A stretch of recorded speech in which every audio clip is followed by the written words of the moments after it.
nous.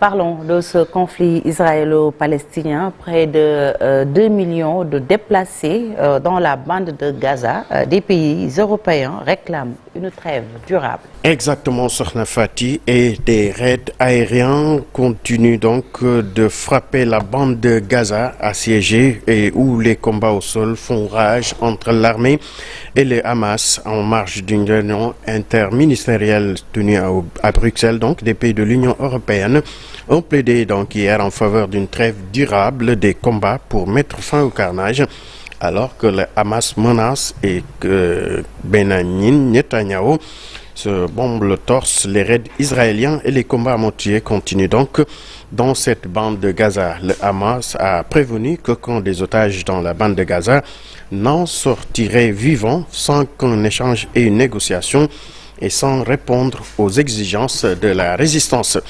COP28, pas de sortie des énergies fossiles dont le projet d'accord insuffisant pour, selon l'Union européenne. Le président émirati de la 28e conférence de l'ONU sur le climat, Sultan Al-Jaber, a proposé donc hier un projet d'accord visant à réduire la place des énergies fossiles dans le monde. Ce projet a été immédiatement rejeté par les pays qui entendent un appel clair à la sortie de ces énergies responsables du réchauffement planétaire. L'Union européenne qui a jugé le texte insuffisant. Les États-Unis, elles, ont appelé à substantiellement le renforcer et les petites îles ont appelé à son rejet.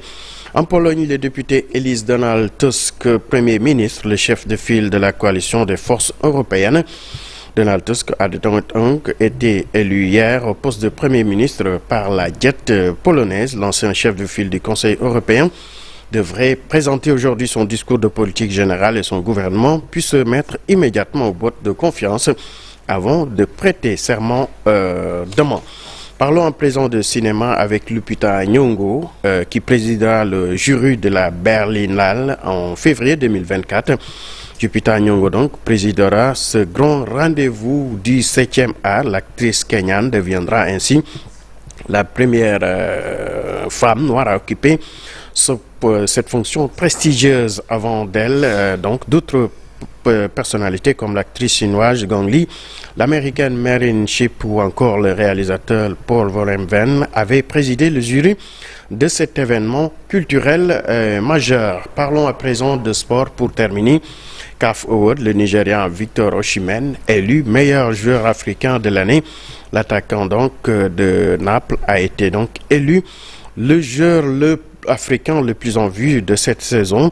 Osimhen, champion d'Italie avec Naples la saison passée et quart de finaliste de la dernière Ligue des Champions, était en compétition pour cette récompense avec l'Égyptien Mohamed Salah de Liverpool et le défenseur marocain Achraf Hakimi du Paris Saint-Germain. Sokhna Fati. Merci beaucoup Ibou Diouf pour l'actualité hors de chez nous. La version Wolof, c'est dans quelques minutes. Après